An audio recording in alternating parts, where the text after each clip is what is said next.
Assembly committee హాల్లో CM Revanth Reddy అధ్యక్షతన Telangana cabinet భేటీ కొనసాగుతోంది. దానిలో భాగంగా అసెంబ్లీలో ప్రవేశపెట్టాల్సిన పలు బిల్లులపై మంత్రివర్గం చర్చిస్తోంది. స్కిల్ యూనివర్సిటీ, రేషన్ కార్డులు, జాబ్ క్యాలెండర్, రైతు భరోసా విధి విధానాలపై ఫోకస్ పెట్టింది. పంచాయతీరాజ్ చట్ట సవరణ, ఆర్ఆర్ఆర్ పరిధిలోని పంచాయతీలను కార్పొరేషన్లలో విలీనం చేయడంపై చర్చించి నిర్ణయం తీసుకోబోతోంది కేబినెట్. ఇక క్రికెటర్ సిరాజ్, బాక్సర్ నిఖత్ జరీన్లకు ఆర్థిక సాయంతో పాటుగా గ్రూప్ 1 ఉద్యోగాలు ఇవ్వాలని కూడా తెలంగాణ కేబినెట్ నిర్ణయించింది.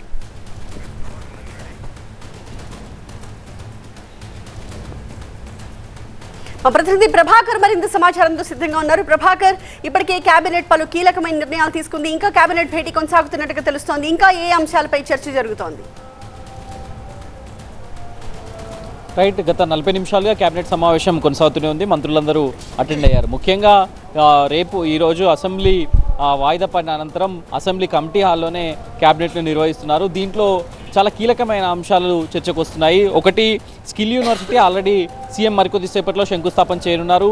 నిన్ననే ఈ యూనివర్సిటీకి సంబంధించిన యంగ్ ఇండియా స్కిల్ యూనివర్సిటీ పేరుతో ఈ యూనివర్సిటీకి సంబంధించిన బిల్లును అసెంబ్లీలో ప్రవేశపెట్టారు. ఈరోజు దానిపైన డిస్కషన్ జరిగింది. బిల్లును అప్రూవ్ కూడా చేశారు. ఇది పీపీపీ మోడల్లో ఉండబోతుంది. ప్రైవేట్ అండ్ పబ్లిక్ పార్ట్నర్షిప్ మోడ్లో ఉండబోతుంది. ఇక రెండో అంశం జాబ్ క్యాలెండర్కి సంబంధించి చాలా రోజులుగా దీనిపైన ఆందోళన కార్యక్రమాలు జరుగుతున్నాయి. జాబ్ క్యాలెండర్ ప్రకటించాలని బీఆర్ఎస్ కూడా ఈ సమావేశాల్లో ఆందోళన చేసింది. సో దీనికి సంబంధించి జాబ్ క్యాలెండర్ పైన కూడా ఒక నిర్ణయం తీసుకోబోతున్నారు. ఇక రైతు భరోసా విధి విధానాల ఖరారు పైన కూడా క్యాబినెట్ డిస్కస్ చేస్తుంది. ఎందుకంటే ఇప్పటికే రైతు రుణమాఫీ పైన ఎక్సర్సైజ్ చేస్తుంది.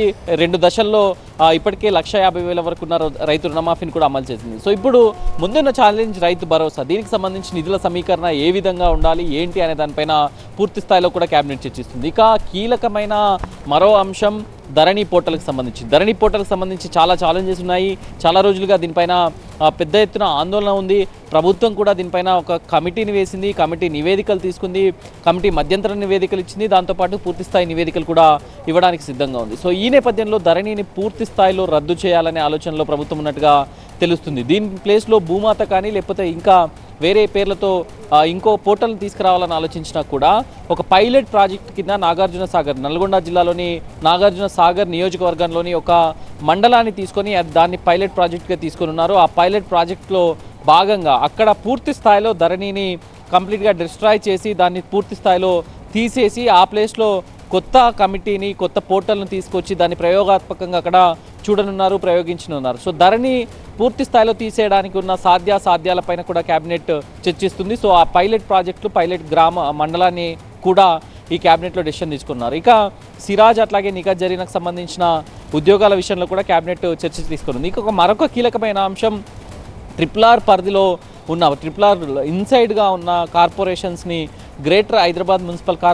కార్పొరేషన్ లాగా గ్రేటర్ పరిధిలోకి వచ్చే మరో 2 మున్సిపల్ కార్పొరేషన్లు ఏర్పాటు చేయాలనే ఆలోచన కూడా ప్రభుత్వానికి ఉన్న నేపథ్యంలో ఆ అంశం కూడా డిస్కస్ చేసే అవకాశం అయితే కనిపిస్తుంది. దీంట్లో వెస్ట్ భాగంలో ఉన్న కార్పొరేషన్స్ అట్లాగే ఈస్ట్ భాగంలో ఉన్న కార్పొరేషన్స్. సో దీన్ని కూడా ఈ అంశం కూడా కేబినెట్లో చర్చకు వస్తుంది.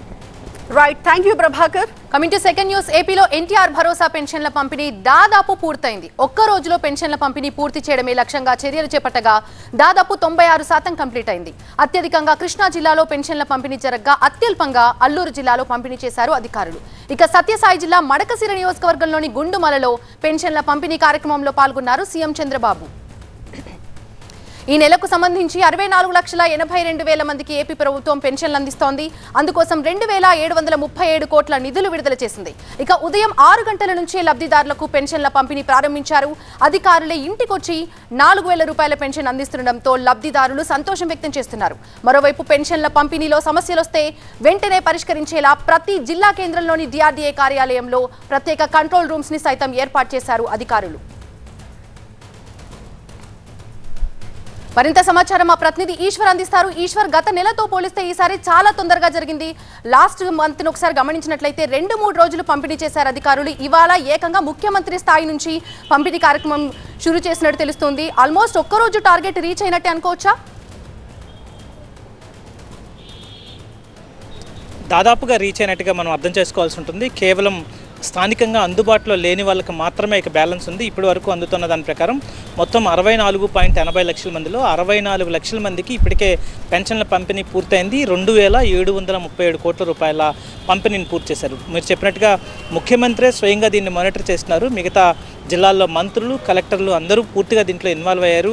సామాజిక భరోసాని అందించే ఈ ప్రయత్నాన్ని పెద్ద ఎత్తున చాలా వేగంగా చేయాలన్నది ప్రభుత్వ లక్ష్యం. దీనికోసం 2 రోజుల క్రితమే చీఫ్ సెక్రటరీ స్వయంగా వీడియో కాన్ఫరెన్స్ నిర్వహించి అన్ని జిల్లాల కలెక్టర్లతో దీనిపైన ప్రత్యేక దృష్టి పెట్టాలి. అలాగే మొత్తం జిల్లాల్లో ఉన్న యూనిట్ హెడ్స్ అందరూ దీంట్లోనే పాల్గొనాలి. ఈ కార్యక్రమాన్ని ఎట్టి పరిస్థితుల్లో 100% మొదటి రోజే పూర్తి చేసే విధంగా చర్యలు తీసుకోవాలన్నది ప్రభుత్వ లక్ష్యంగా నిర్దేశించుకుంది. ఆ మేరకు దాదాపుగా రీచ్ అవుతున్న పరిస్థితి కనిపిస్తోంది. దీనికి సంబంధించి కొద్దిసేపు క్రితమే నారా లోకేష్ అలాగే పవన్ కళ్యాణ్ కూడా పంపిణీ జరుగుతున్న విధానాన్ని మానిటర్ చేస్తూ వాళ్ళు కొన్ని ట్వీట్ కూడా చేయడం జరిగింది.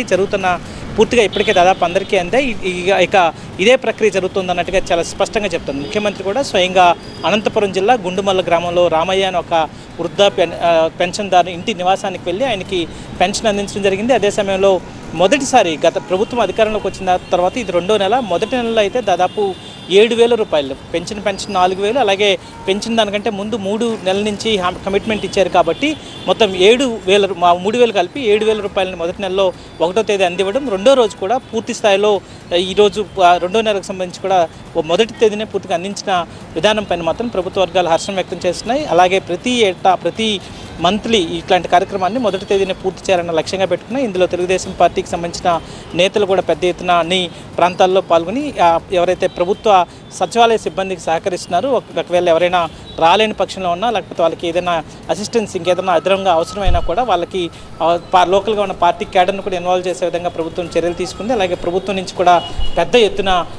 ప్రభుత్వ యంత్రాంగం పూర్తిగా దీనిలో ఇన్వాల్వ్ అవడంతో ఈ ప్రక్రియ దాదాపుగా పూర్తయింది. మరోవైపు గతంలో గ్రామ వాలంటీర్లు ఉండడం వల్లే ఇంత ప్రక్రియ చేయగలుగుతున్నామంటూ గత ప్రభుత్వం చెప్పిన నేపథ్యంలో వాలంటీర్లకు సంబంధం లేకుండా సచివాలయ కార్యదర్శులలోనే మొదటి తేదీనే దీన్ని పూర్తి చేయాలన్న ఛాలెంజ్ అయితే ప్రభుత్వం తీసుకుంది. ఆ ఛాలెంజ్ని దాదాపుగా మీట్ అవుతున్న పరిస్థితి కాబట్టి మిగతా గవర్నమెంట్ డెలివరీ స్కీమ్స్ అన్నింటినీ కూడా ఇట్లాంటిది వేగంగా చేయడానికి అవసరమైన మెకానిజాన్ని సచివాలయ వ్యవస్థ ద్వారానే ఏర్పాటు చేశామని చెప్పే ప్రయత్నం కూడా పెద్ద ఎత్తున ప్రభుత్వం చేసింది. దాంట్లో సఫలీకృతం కూడా అవుతున్న పరిస్థితి కనిపిస్తోంది. ఇదే మెకానిజాన్ని మిగతా ప్రభుత్వం నుంచి డెలివరీ అయ్యే ప్రతి కార్యక్రమానికి వినియోగిస్తామని చెప్తున్న పరిస్థితి కనిపిస్తోంది. సో మొత్తానికి కూటమి ప్రభుత్వం అధికారంలోకి వచ్చిన తర్వాత గతంలో ఉన్న పెన్షన్ 3,000 నుంచి 4,000కి పెంచడం, మొదటి నెలలో 7,000 ఇవ్వడం, ఆ తర్వాత ఈ నెలలో 4,000 ఇవ్వడం, మొత్తం ఒక పెద్ద పండుగలాగా ఈ కార్యక్రమాన్ని నిర్వహిస్తున్న వైనం పట్ల మాత్రం ప్రభుత్వ వర్గాలు పూర్తిగా హర్షం వ్యక్తం చేస్తున్నాయి. ఏ కార్యక్రమాన్నైనా విజయవంతంగా చేయడానికి ఇదొక ఎగ్జాంపుల్గా, ఇదొక ట్రెండ్ సెట్ లాగా దీన్ని సెట్ చేస్తున్నామన్నట్టుగా ప్రభుత్వ యంత్రాంగం కూడా చెప్తున్న నేపథ్యం కాబట్టి పెద్ద ఎత్తున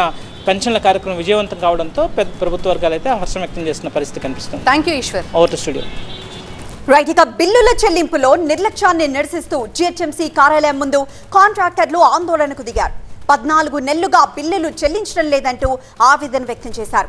ఈ క్రమంలోనే 1,500 కోట్ల బకాయిలను విడుదల చేయాలని డిమాండ్ చేశారు. ప్రభుత్వం జీహెచ్ఎంసీకి 3,000 కోట్లు కేటాయించిన నేపథ్యంలో పెండింగ్ లో ఉన్న 1,500 కోట్ల బిల్లులను వెంటనే విడుదల చేయాలని విజ్ఞప్తి చేశారు.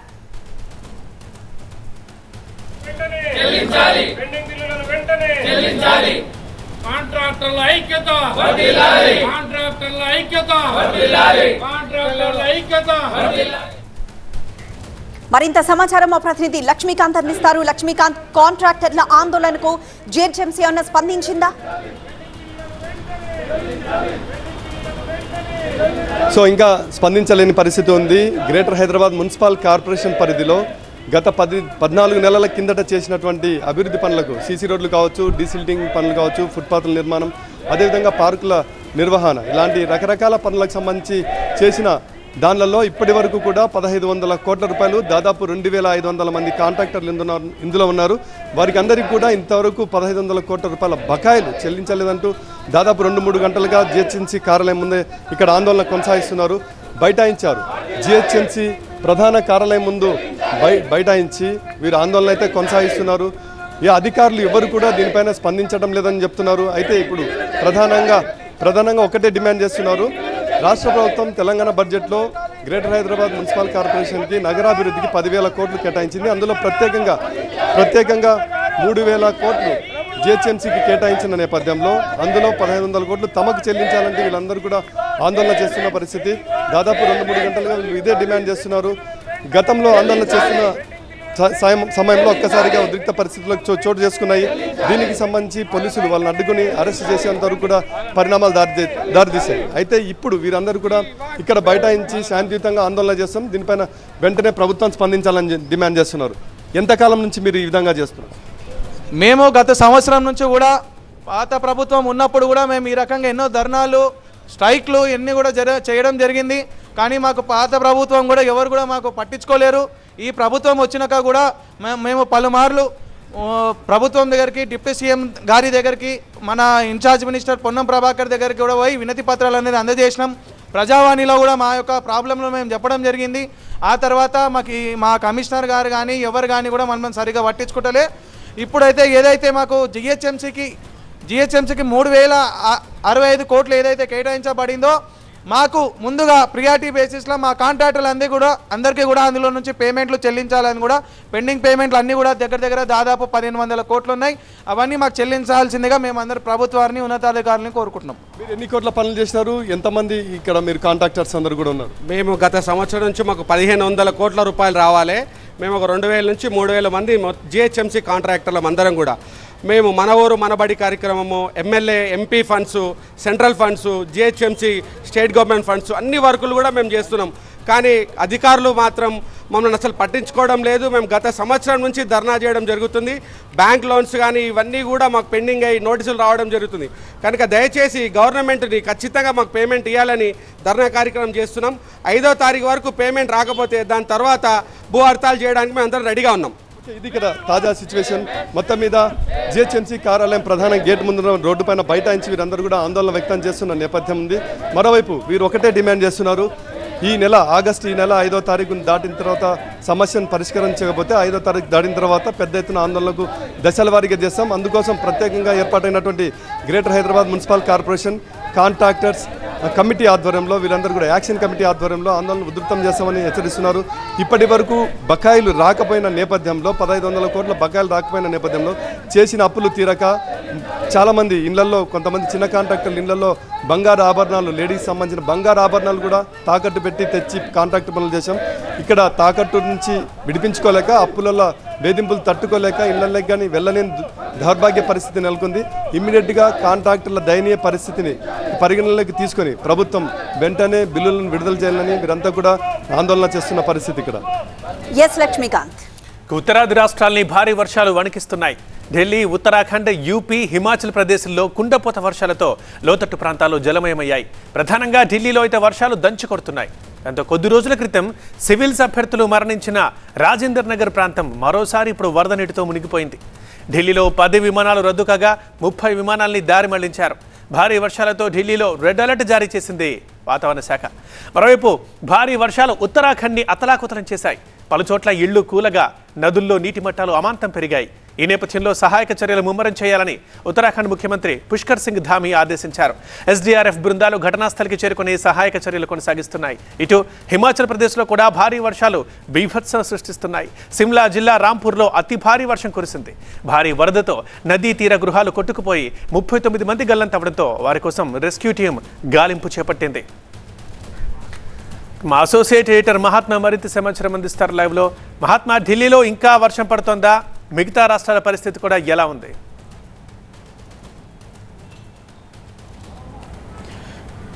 ఢిల్లీ సహా ఉత్తరాది రాష్ట్రాలకు భారీ వర్ష సూచన వాతావరణ శాఖ ఇచ్చింది. గత 2 రోజులుగాను రాత్రి సమయంలో ఈ వర్షాలు పడుతున్నాయి. అంటే డే అంతా కురవాల్సిన వర్షం కొద్దిసేపటి వ్యవధిలోనే, ఒక అరగంట వ్యవధిలోనే కురవడం వల్ల దాని ప్రభావం ఎక్కువగా కనిపిస్తూ ఉంది. సామాన్య జనజీవనాన్ని అస్తవ్యస్తం చేస్తూ ఉంది. నిన్న సాయంత్రం 7:30-8 గంటల సమయంలో ప్రారంభమైన వర్షం అరగంట వ్యవధిలోనే 11 సెంటీమీటర్ల నుంచి 18 సెంటీమీటర్ల వర్షపాతం నమోదైంది. ఆ కారణంగా కొత్త పార్లమెంటు భవనం పోర్టికో వరకు కూడా నీరు వచ్చేసిందంటేనే అర్థం చేసుకోవచ్చు. అంటే అతి తక్కువ వ్యవధిలో అతి భారీ వర్షపాతం నమోదవడంతో ఆ వర్షపు నీరు బయటికి వెళ్ళే మార్గం, దాని కెపాసిటీని మించిన వర్షం ఇక్కడ పడుతుంది. ఆ కారణంగానే నీరంతా కూడా ఎక్కడికక్కడ నిలిచిపోతుంది. ఈ పరిస్థితుల్లో అది రోడ్డా లేకపోతే పక్కనే ఉన్న కెనాలా అన్నది తెలవక ఘజియాబాద్లో ఒక తల్లి బిడ్డలు ఆ కెనాల్లో పడి వరద నీటిలో కొట్టుకుపోయారు. ఇకపోతే ఉత్తరాఖండ్, హిమాచల్ ప్రదేశ్ ఈ 2 హిమాలయ రాష్ట్రాల్లో ఈ వర్షాల బీభత్సం చాలా ఎక్కువగా కనిపిస్తూ ఉంది. అక్కడ పడుతున్న భారీ వర్షాలకు నదులన్నీ ఉప్పొంగి ప్రవహిస్తున్నాయి. ఆ హిమాలయ రాష్ట్రాల్లో మనం గమనిస్తే ఏ ఊరికి వెళ్ళినా, ఏ పట్టణానికి వెళ్ళినా సరే ఒకవైపు నది ప్రవహిస్తూ ఉంటుంది, మరొక వైపు పర్వత శిఖరాలు ఉంటాయి. రెండిటికి మధ్యలో రోడ్లు కానీ లేదంటే ఆ గ్రామాలు కానీ వెలిసి ఉంటాయి. ఈ నదీ ప్రవాహం భారీగా పెరిగినప్పుడు భూమి కింద కోతకు గురైపోయి ఆ గ్రామాలు లేదంటే రోడ్లు పూర్తిగా కిందికి నదిలోకి జారిపోయి కలిసిపోతున్న పరిస్థితి కనిపిస్తుంది. మరోవైపు భారీగా పడుతున్న వర్షాలు అవి క్లౌడ్ బరస్ట్ పరిస్థితుల్లోనే పడుతున్నాయి. అతి తక్కువ వ్యవధిలో అంత భారీ వర్షపాతం నమోదయ్యేసరికి కొండ చర్యలు సైతం జారి గ్రామాల మీదకి, రోడ్ల మీదకి పడిపోతూ ఎక్కడికక్కడ జనజీవనాన్ని అస్తవ్యస్తం చేస్తున్న పరిస్థితులు కనిపిస్తున్నాయి. ఇటు ఉత్తరాఖండ్లో చూసుకుంటే గత 24 గంటల వ్యవధిలో 9 మంది చనిపోయినట్లుగా అధికార యంత్రాంగం ప్రకటించింది. అలాగే అటు హిమాచల్ ప్రదేశ్లో 4 చనిపోగా 30 మందికి పైగా గల్లంతయ్యారు. ఉత్తరప్రదేశ్లో 19 మంది చనిపోయారు.